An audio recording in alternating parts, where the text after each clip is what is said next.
अस्सलामुअलैकुम guys, welcome back to the channel.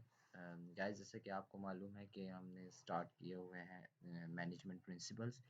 और इसके अंदर लास्ट वीडियो के अंदर हमने देखा था कि इम्पोर्टेंस कस्टमर्स की क्या इम्पोर्टेंस है। इसके अलावा हमने इसमें गो थ्रू किया था कि उसका सोशल मीडिया की क्या इम्पोर्टेंस है ऑर्गेनाइजेशंस के लिए, ऑर्गेनाइजेशंस कैसे सोशल मीडिया को यूज़ करते हुए ग्रो करती हैं।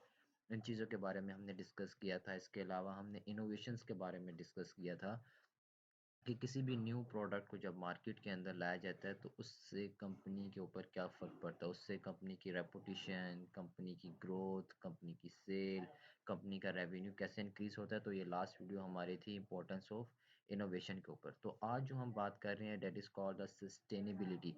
सस्टेनेबिलिटी ऐसी चीज़ को कहते हैं। सस्टेनेबिलिटी का पहले उर्दू में वर्ड मतलब क्या होता है, पायदार। क्या मतलब, वो कंपनी जो है कितनी पायदार है। इससे क्या मुराद है कि कंपनी के अंदर क्या एबिलिटीज़ हैं, या कंपनी के अंदर ऐसी एबिलिटीज़ जो उसके बिजनेस गोल से वो गेट कर लें। ठीक है, वो अपने बिजनेस जो भी उनके गोल होंगी, रिक्वायरमेंट्स होंगे, उनको वो गेट करती हूँ। ठीक है, अब जितनी ज़्यादा वो अपने गोल्स के बारे को लेकर वो सीरियस होंगे, वो क्या करेंगे, उतना ही ज़्यादा उस कंपनी का जो गोल होगा वो अच्छा होगा। ठीक है, इनसे मुराद जो इसमें मेन जो रोल होता है that is called the share holder. Share holder कौन से होते हैं? जो कंपनी को ओन कर रहे होते हैं, उसके मालिक जो होते हैं। एक होती है शेयर होल्डर और एक होता है स्टेक होल्डर। स्टेक जो वर्ड है ना, उसका मतलब होता है शराकत, हिस्सा। ठीक है, जो वेरियस स्टेक होल्डर्स मिलके भी कंपनी चला सकते हैं, और शेयर होल्डर एक सिंगल जो ऑनर है वो भी मिलके वो भी एक ऑर्गेनाइजेशन को चला सकते हैं। तो स्टेक होल्डर्स से मुराद आपसे कहते हैं ना पार्टनरशिप में बिजनेस स्टार्ट करना, that is called the stakeholder. उसको इंग्लिश में स्टेक होल्डर कहते हैं कि जिसके अंदर आपके पास वेरियस स्टेक्स, वेरियस हिस्सेदार जिस वक्त आपस में मिलते हैं, शराकतदार, तो एक ऑर्गेनाइजेशन बनाते हैं। लेट से आपने बहुत बड़ी कंपनी को बनाना है, वर्ल्ड वाइड उसकी ब्रांचेस बनानी है, तो उसके लिए आपको क्या चाहिए होगा? आपको ज़्यादा स्टेक होल्डर्स चाहिए होगा। अब शेयर होल्डर के पास उतने रिसोर्सेज नहीं होते कि वो आपके पास पूरी दुनिया के अंदर आपकी कंपनीज की ब्रांचेस बनाए। तो इसके लिए आपको स्टेक होल्डर्स रिक्वायर्ड होते हैं, जो स्टेक होल्डर्स मुख्तलिफ आपकी कंट्रीज़ के अंदर इन्वेस्ट करके वहाँ पे आपकी बिल्डिंग या आपकी ऑर्गेनाइजेशन को इस्टेब्लिश करते हैं। ठीक है, तो ये स्टेक होल्डर्स भी वेरी इंपॉर्टेंट होते हैं। ठीक है, कंपनी की किसी भी सस्टेनेबिलिटी के लिए। ठीक है, जितने आप कह सकते हैं कि सस्टेनेबिलिटी कंपनी की होगी, जितने अच्छे उसमें शेयर होल्डर्स, स्टेक होल्डर्स होंगे होंगे तो कंपनी का जो रेवेन्यू होगा, कंपनी की जो सेल होगी, वो ऑब्वियसली इंक्रीज़ करेगी। तो यही सारी बातें इसमें लिखी हुई हैं। ठीक है, लॉन्ग टर्म होगा। ठीक है, उसके अलावा सोशल अपॉर्चुनिटीज़ होंगी बिजनेसेस के पास कि वो बिजनेस को अपना प्रमोट करें। इसके अलावा हम पढ़ते हैं कि वाई स्टडी मैनेजमेंट। हमने स्टार्ट में देखा था कि मैनेजमेंट की कितनी इंपॉर्टेंस है और कंपनीज को मैनेजमेंट क्यों चाहिए। ठीक है, आज हम कुछ देखते हैं यूनिवर्सलिटी ऑफ मैनेजमेंट। ठीक है, रियलिटी तो ये है कि आपको भी पता है कि हर ऑर्गेनाइजेशन के अंदर मैनेजमेंट के बगैर कोई काम हो ही नहीं सकता। आपने अगर अपने कंपनीज के गोल को टारगेट करना है, अचीव करना है, ठीक है, किसी कंपनी के साथ आपने कंपेयर करना है या उससे ऊपर जाना है, तो ऑब्वियसली मैनेजमेंट का कहीं ना कहीं उसमें दाखिल ज़रूर होता है। क्योंकि याद रखिए, जब भी आपकी कंपनीज के अंदर एम्प्लॉयज़ होंगे और आपका उस कंपनी के अंदर कोई चेक एंड बैलेंस नहीं होगा, एम्प्लॉयज़ किस टाइम आ रहे हैं, किस टाइम जा रहे हैं, कितनी उसके क्या अपने वो टारगेट को अचीव कर रहे हैं, नहीं कर रहे, ठीक है, उनका बिहेवियर कैसा है। तो अगर आप इन चीज़ों के ऊपर कोई रूल नहीं बनाएंगे, ठीक है, उनको पूछेंगे नहीं कि वो क्या कर रहे हैं, ठीक है, कंपनी की प्रोग्रेस क्या करे, तो इस तरह कंपनी कभी भी नहीं चलती। तो ये मैनेजमेंट होती है, चीज़ों को हैंडल करना, check in check out employees का चेक करना, बिहेवियर चेक करना, कंपनी के साथ उनकी लॉयल्टी को चेक करना। तो ये सारी चीज़ें मैनेजमेंट के अंदर आती हैं। अगर किसी कंपनीज के अंदर आपकी मैनेजमेंट नहीं होगी तो ऑब्वियसली वो ग्रो नहीं कर सकती। आप अच्छी एग्जांपल ले सकते हैं, जिस तरह आजकल हमारी जो गवर्नमेंट इंस्टीट्यूशंस है, वो बेसिकली क्या करती हैं? उनके पास मैनेजमेंट नहीं होती, उधर लोग तो बैठे होते हैं लेकिन वो अपनी ड्यूटीज़ के ऊपर एब्सेंट होते हैं। ठीक है, वो जाते हैं सुबह जस्ट फॉर सेक आप कह लें अटेंडेंस के लिए जाते हैं, अटेंडेंस लगा के तो बस वो चले जाते हैं, अपने ऑफिस को लीव कर जाते हैं। तो क्या है, उधर कोई पूछने वाला नहीं है, कोई मैनेजमेंट नहीं है जो उनके ऊपर चेक एंड बैलेंस रख सके कि वो क्या कर रहे हैं, क्या वो जिस जॉब के लिए आ रहे हैं या जिस जॉब के लिए उनको गवर्नमेंट ने क्या हायर किया है, क्या वो उसको फुलफिल कर रहे हैं कि नहीं। ठीक है, तो ये मैनेजमेंट की वेरी इंपॉर्टेंट चीज़ होती है। मैनेजमेंट आपको हर ऑर्गेनाइजेशन के अंदर, हर एरिया के अंदर, चाहे आप पाकिस्तान को छोड़कर ना, आप चाहे दुनिया के किसी भी कंट्रीज़ के अंदर चले जाएँ, आप एशियन कंट्रीज़ में चले जाएँ, आप यूरोप चले जाएँ, आप उसके अलावा साउथ में चले जाएँ, वेस्ट में चले जाएँ, तो आपको मैनेजमेंट हर कंपनी के अंदर नज़र आएगी और ये मैनेजमेंट ही होगी जो उस कंपनी को आप कह सकते हैं कामयाब करेगी। तो ये मैनेजमेंट इस वजह से हमारे पास बहुत इंपॉर्टेंट है। किसी भी कंपनी का आप कह सकते हैं सक्सेस के पीछे बहुत बड़ा जो उसका रोल होता है वो उसकी मैनेजमेंट का होता है, क्योंकि उन्होंने चीज़ों को मैनेज इस तरह से किया होता है कि कंपनी के अंदर कोई डिफ़िकल्टी नहीं आती, ठीक है? कंपनी की किसी एम्प्लॉयी को सैलरी से रिलेटेड, कोई रिसोर्सेज़ से रिलेटेड कोई उसमें इश्यू नहीं होता। तो जब इश्यू नहीं होता तो उस कंपनी के साथ जो एम्प्लॉइज़ होते हैं वो हार्डली काम करते हैं, ठीक है? कंपनीज़ का को काम को अपना काम समझते हैं, तो इससे कंपनी की जो प्रोग्रेस है या रेवेन्यू है उसके अंदर इंक्रीज़मेंट होती है। इसके अलावा ये थोड़ा-सा आप देख सकते हैं कि साइज़ेज़ ऑफ ऑर्गनाइज़ेशन लिखी हैं। स्मॉल ज़ाहिर-सी बात है, ऑर्गनाइज़ेशंस होंगी तो उसके अंदर जो मैनेजमेंट के लोग होंगे वो भी ऑब्वियसली कम होंगे, क्योंकि अगर आपकी कंपनी के अंदर 10 एम्प्लॉयी हैं तो ऐसा तो नहीं हो सकता कि अब आपने 20 उसमें क्या कहते हैं कि मैनेजर्स या ऐसे लोगों को हायर किया है जो मैनेजमेंट कर रहे हैं, तो उसमें ज़रूरी नहीं है। ठीक है, इसी तरह जो भी आपकी और ऑर्गनाइज़ेशन होती हैं, प्रॉफ़िटेबल है, नॉन प्रॉफ़िटेबल है, एनजीओज़ हैं, ठीक है, हर एक के अंदर मैनेजमेंट होती है किसी न किसी लेवल के ऊपर। चाहे वो टॉप अप मैनेजमेंट हो या बॉटम अप हो, ये हमने पढ़ चुका है कि टॉप लेवल मैनेजर्स कौन से होते हैं। उसके अलावा सुपरवाइजर्स, ठीक है, ये सारी मैनेजेरियल स्किल्स के अंदर ही आते हैं, जिसमें सुपरवाइजर्स आपका हो गया, मैनेजर हो गया, एचआर हो गया, सी हो गया, ये पूरी एक हायरार्की होती है, ठीक है, जो मैनेजमेंट के अंदर एग्जिस्ट करती है।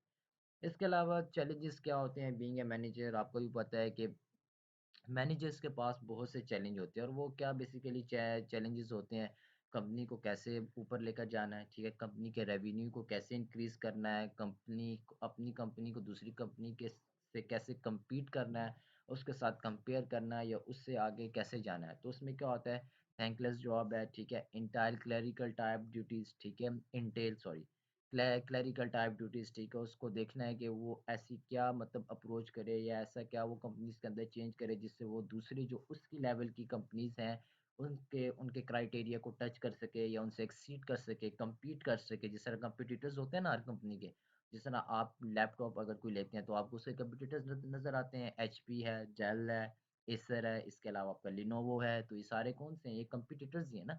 एप्पल है, ठीक है। अगर आप लेट्स से एचपी वालों ने अपनी मैनेजमेंट को छोड़ दिया और उनके जो लेट्स से मैनेजर ने अपनी कंपनी के ऊपर फोकस ना किया, तो क्या होगा, एज अ रिजल्ट क्या होगा, उनकी जो प्रोडक्ट है वो मार्केट के अंदर डाउन हो जाएगी, ठीक है। और जो उनकी ऑर्गेनाइजेशंस होंगी जो उनके लेवल की होंगी, लेट्स से एसर है या लिनोवो है या डेल है, वो क्या करेंगे, अपनी मार्केट को उठा लेंगे, ठीक है। तो अगर उन्होंने मार्केट के अंदर रहना है तो अपनी ऑर्गेनाइजेशन के अंदर चीज़ों को कुछ ना कुछ वो चेंज करते रहते हैं, कुछ ना कुछ अपनी प्रोडक्ट्स के अंदर इनोवेशन लाते रहते हैं, ताकि मार्केट के अंदर जो उनकी प्लेस है वो कायम रहे, ठीक है। मार्केट के अंदर जो उनकी प्रोडक्ट की डिमांड है वो बैलेंस रहे या वो इंक्रीज करे, या कोई वो ऐसा फीचर लेकर आते हैं जो और मॉडल्स के अंदर नहीं है या और कंपनीज ने अभी तक इंट्रोड्यूस नहीं करवाया है। तो वो ऐसे फीचर्स को तलाश करते हैं जिसकी वजह से उनकी प्रोडक्ट की सेल जो है वो ग्रो करे, ठीक है, और उनका मार्केट के अंदर जो उनकी प्रोडक्ट की डिमांड है वो इंक्रीज करे, ठीक है। इसके अलावा मैनेजर्स को कौन से काम होते हैं, आपको पता है कि वेरियस मीटिंग्स के अंदर जाना, ठीक है, लोगों के साथ डील करना, एमओयू साइंस करना, ठीक है, कंपनीज के आप और कह सकते हैं किसी और कंपनी के एम्बेसडर्स वगैरह या सीईओ को मिलना, उनसे पूछना कि कंपनीज मतलब लेट्स से आप किसी भी मैनेजर से किसी और भी सीईओ से मिलते हैं, आप उससे डिस्कस करते हैं कि आप की कंपनी की क्या प्रोग्रेस है, ठीक है, आपको कौन से चैलेंजेस फेस आ रहे हैं, ठीक है। तो ये इस चीज़ों से लर्निंग आपकी फास्ट होती है। इसके अलावा क्या होते हैं, मैनेजर्स डील करते हैं मुख्तलिफ तरह के लोगों से, मैनेजर्स मिलते हैं, ठीक है, ठीक है, मुख्तलिफ पर्सनैलिटीज़ से मिलते हैं, उन उन लोगों से भी मिलते हैं जो बड़ी कंपनीज़ के अंदर हायर हैं, उनसे भी मिलते हैं जो लोग छोटी कंपनीज़ के अंदर हायर हैं। तो इससे क्या होता है, उससे लर्निंग इंक्रीज़ होती है, मैनेजर्स को पता लगता है कि मार्केट किस तरफ जा रही है, ठीक है। इससे उनका आप कह लें जो विज़न होता है वो इंक्रीज़ होता है, ठीक है, कि उन्होंने किस तरह मार्केट के अंदर जाना है, ठीक है। तो ये सारे लिमिटेड रिसोर्सेज़ होते हैं, ठीक है। इसके अलावा हमारे पास है रिवॉर्ड्स। अब ऑब्वियसली जब मैनेजर हार्ड वर्क करता है, ठीक है, एक्स्ट्रा टाइम देता है, मीटिंग्स को अटेंड करता है, सेमिनार्स में जाता है, अपनी कंपनी की एडवर्टाइजमेंट करता है, तो उसको कुछ रिवॉर्ड्स मिलते हैं। और रिवॉर्ड्स क्या होते हैं, responsible for creating a productive work environment, ठीक है, कि वो ऐसा प्रोडक्टिव वर्क इन्वायरमेंट बनाए जिसके अंदर सारे एम्प्लॉयज़ से वो काम ले सके, ठीक है। Recognition and status in your organisation, obviously जो मैनेजर अच्छा होगा, हार्ड वर्क होगा, उसको कंपनी के अंदर प्रमोशन भी मिलेगी, ठीक है, प्रोमोट भी होगा, एज अ रिजल्ट उसका जो होगा सैलरी इंक्रीज होगी, उसको allowances, medicals, this type of things भी रिवॉर्ड्स हो सकते हैं। इसके अलावा attractive compensation in the form of salaries, already discuss कर चुके हैं, बोनसेस, स्टॉक ऑप्शंस। देखें, एक कंपनी है, उसके अंदर एक मैनेजर काम कर रहा है, वो हार्ड वर्क उस मैनेजर ने किया, और लेट से अगर हम रैंकिंग में देखें तो पहले कंपनी जो थी टॉप 10 में थी, लेकिन उसके अंदर एक अच्छा मैनेजर आया, उसने अच्छी स्ट्रेटजीज दी, ठीक है, कंपनी ने ग्रो करना स्टार्ट किया और कंपनी 10 से लेट से सेकंड पे आ गई, ठीक है, टॉप 2 में आ गई, ठीक है। अब क्या हुआ, लेट से उस मैनेजर्स को सब कुछ उसके बोनसेस, सैलरी, सब कुछ उसकी इंक्रीज हुई, क्योंकि कंपनी का रेवेन्यू इंक्रीज हुआ, कंपनी की रेपुटेशन थी वो और इंक्रीज हो गई। तो एज अ रिजल्ट क्या हुआ, उसको सैलरी मिली, उसको बोनस मिला, लेट से किसी वजह से उस मैनेजर ने जो है वो जॉब लेफ्ट कर दी, ठीक है, उस कंपनी को छोड़ दिया। अब ये नहीं होगा, उसको उस मैनेजर के पास क्या होंगी, अब वो जो टॉप 10 कंपनीज है ना, वो सारी उस मैनेजर को अट्रैक्ट करेंगी, कोई अच्छी सैलरी देगा, हो सकता है जो टॉप 1 वाली कंपनी है वो उस मैनेजर को हायर कर ले, क्यों क्यों क्योंकि उसकी स्ट्रेटेजी की वजह से जिस कंपनी को उसने छोड़ा है वो 10 से टॉप 2 में आया, हो सकता है जो अब टॉप 10 टॉप 9 में चली गई या टॉप 10 नंबर पर है, वो हो सकता है वो वाला जो सीईओ वो इस मैनेजर को एक्स्ट्रा सैलरी, एक्स्ट्रा बोनस दे के कहे जी आप हमारी कंपनी के साथ काम करें, क्योंकि उनका तो इसको इस मैनेजर की लॉयल्टी पता है, हार्ड वर्किंग पता है, उसको पता है कि अगर इस मैनेजर ने मेहनत की तो मेरी जो कंपनी है वो ऊपर जा सकती है, ठीक है। तो ये इस तरह की जो रिवॉर्ड्स होते हैं वो मैनेजर्स को मिलते हैं, उनके लिए जॉब फाइंडिंग आसान होती है, ठीक है। रिवॉर्ड्स एंड चैलेंजेस, ठीक है, आपको बताया कि क्रिएटिव इन्वायरमेंट करना, चैलेंजेस क्या होते हैं, हार्ड वर्किंग बहुत ज़्यादा चाहिए होती है, ठीक है, कंपनी को ऊपर ले जाने के लिए नए नए आइडियाज़, इनोवेशंस को लाना पड़ता है, ठीक है, opportunities to think creativity and use imagination, ठीक है, इमेजिनेशन भी बहुत इंपॉर्टेंट होती है, और मैनेजर्स को क्रिएटिव ज़रूर होना चाहिए, नए नए प्रोडक्ट्स, नए नए आइडियाज़ को मार्केट में लेकर आना चाहिए। Have to deal with a variety, already आपको बताया कि मुख्तलिफ पर्सनैलिटी से मिलना पड़ता है, लिमिटेड रिसोर्सेज होते हैं, ठीक है, क्योंकि लिमिटेड रिसोर्सेज क्या होते हैं, टाइम नहीं मैनेजर्स के पास होता है, ठीक है, रिसोर्सेज लिमिटेड होते हैं, और लिमिटेड देखें, अच्छा मैनेजर्स क्या होते हैं, हमने पहले डिस्कस किया, जो लिमिटेड रिसोर्सेज को यूज़ करते हुए maximum output they, that is the good manager, ठीक है। मोटिवेशन करना, अपने जो एम्प्लॉयज़ उनको मोटिवेट करते रहना, that you can do this, you can achieve this target, ठीक है। इसी तरह एनवायरनमेंट के अंदर प्ले करना, ठीक है, good managers are needed by the organisations को, अच्छे मैनेजर्स रिक्वायर्ड होते हैं, success depends on others performance, ठीक है, ऑब्वियसली अब मैनेजर अकेला कुछ नहीं कर सकता, जब तक उसके नीचे की जो हायरार्की है अगर वो परफॉर्म नहीं कर सकती तो मैनेजर की भी परफॉर्मेंस इंक्रीज नहीं हो सकती। तो अगर उसकी मोटिवेशन, अगर उसकी डेडिकेशन, अगर उसका जो हार्ड वर्क है, ठीक है, अगर वो नीचे वाले एम्प्लॉयज़ हार्ड वर्किंग स्टार्ट कर देंगे तो ऑब्वियसली उसका जो रिजल्ट होता है ना, हमेशा देखें जो चेंज आता है ना वो नीचे से आता है, ऊपर से कभी भी चेंज नहीं आता, ठीक है। जो गवर्नमेंट्स होती हैं या जो रेवोल्यूशन आता है वो कैसे आता है, वो ये थोड़ी होता है कि जो आपकी जो लेट से ऊपर में टॉप लेवल में जो आपके प्राइम मिनिस्टर्स होते हैं उनसे चेंज आता है, ऐसा थोड़ी होता है।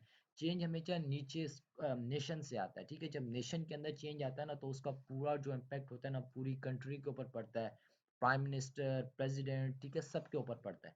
तो हमेशा जो चेंज होता है वो उनकी तरफ से आता है, जो नेशन होती है, जो कौम होती है ना, चेंज हमेशा उसकी तरफ से आता है। जिस तरह आज हम चल रहे हैं, हम अपने अंदर तो कोई चेंजेस नहीं लेकर आते, लेकिन हम कहते ये हैं कि फलाना प्राइम मिनिस्टर आएगा तो वो ये कर देगा, वो आएगा तो वो ये कर देगा, उसने आए तो ये करप्शन की। तो हम बीइंग खुद नेशन नहीं देखते कि हम क्या कर रहे हैं, क्या हमने ईमानदारी की, ठीक है, हम ईमानदारी से काम ले रहे हैं, क्या हमने झूठ बोलना छोड़ा, क्या लोगों का हक मारना छोड़ा, हम इस बात को नहीं देखते। हम कहते हैं जी ऊपर से पहले तब्दीली आ जाए, फिर नीचे से आ जाए। याद रखें जो तब्दीली होती है, जिन नेशंस ने बदलना होता है, ठीक है, वो हमेशा अपने आप की पहले ग्रूमिंग करते हैं, ठीक है, अपने आप को पहले प्रिपेयर करते हैं, फिर एकदम चेंज आता है, फिर रेवोल्यूशंस आती हैं, फिर प्राइम मिनिस्टर्स भी हिल जाते हैं और प्रेसिडेंट्स भी हिल जाते हैं, ठीक है। तो चेंज हमेशा नीचे से आता है, तो याद रखें पहले अपने आप को करेक्ट करें, ठीक है, फिर दूसरों के ऊपर आप उंगली उठाकर बात कर सकते हैं कि ये बंदा गलत है। हम अपने आप को नहीं देखते, हम देखते हैं कि दूसरे क्या कर रहे हैं, ठीक है, जबकि हमारा उनसे लिंक ही नहीं है, ठीक है, हमारा उनसे कोई एक्सटर्नली या इंटरनली लिंक नहीं होता, हम उनको जस्ट ऐसे पॉइंट आउट करना होता है ना हर बात में, बस उँगलबाज़ी करना, हम वो काम करते हैं, ठीक है? तो इस चीज़ों से अवॉइड करना है, ठीक है? अपने आप की पहले ग्रूमिंग करें, उसके बाद फिर दूसरे के ऊपर आप सवाल उठाएँ। तो मूविंग खैर हम किस डिस्कशन की तरफ चले गए। हम मूव कर रहे थे कि रिवॉर्ड्स क्या होते हैं मैनेजर्स के, ठीक है? चैलेंजेस हमने डिस्कस कर लिए, ठीक है? लिमिटेड रिसोर्सेज़, मोटिवेट करना, ठीक है? ब्लेंड नॉलेज स्किल्स, ठीक है? अपने जो उसके पास नॉलेज स्किल्स हैं वो अपने एम्प्लॉयज़ तक तक उनको पहुंचाना, ठीक है, उनकी काम में उनकी सपोर्ट करना, ठीक है, उनकी हेल्प करना, तो इससे ऑर्गेनाइजेशन सक्सेसफुल होती है। इसके अलावा रिव्यू था, हमने देखा था कि मैनेजर्स क्यों इंपॉर्टेंट होते हैं किसी भी ऑर्गेनाइजेशन के लिए, ये हम चीज़ें डिस्कस कर चुके हैं, ठीक है।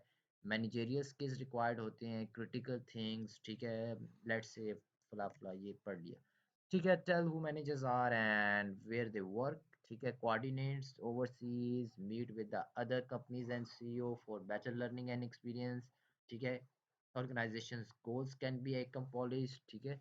इसके अलावा, ठीक है, मैनेजर्स का यही काम होता है, ठीक है। इसके अलावा फंक्शन रोल्स स्किल्स हमने इसमें मिट्सबर्ग को भी पढ़ा, ठीक है, कि वो क्या कहता है कि मैनेजर के पास कौन कौन से स्किल होने चाहिए, ठीक है। फोर फंक्शंस जो होते हैं मैनेजमेंट के अंदर, जो वेरी इंपॉर्टेंट माने जाते हैं, that is called the planning, organising, leading and controlling. जिस मैनेजमेंट किसी भी ऑर्गेनाइजेशन के अंदर ये चार फंक्शंस होते हैं ना, वो आपको कंपनी या वो ऑर्गेनाइजेशन आपको हमेशा सक्सेसफुल नजर आएगी। ये चार फीचर्स बहुत इंपॉर्टेंट है, प्लान करना, उसको ऑर्गेनाइज करना, ठीक है, उसको कैसे लेकर चलना है, फिर उसको लीड करना, उसके ऊपर चेक एंड बैलेंस रखना, ठीक है, और कंट्रोलिंग करना अपने एम्प्लॉयज़ की, ठीक है। This is a four important functions, ठीक है। तो जिस मैनेज ऑर्गेनाइजेशन के अंदर ये चार इंपॉर्टेंट मैनेजेरियल स्किल्स होते हैं या मैनेजमेंट के जो स्किल्स होते हैं, वो कंपनी हमेशा कामयाब होती है, ठीक है।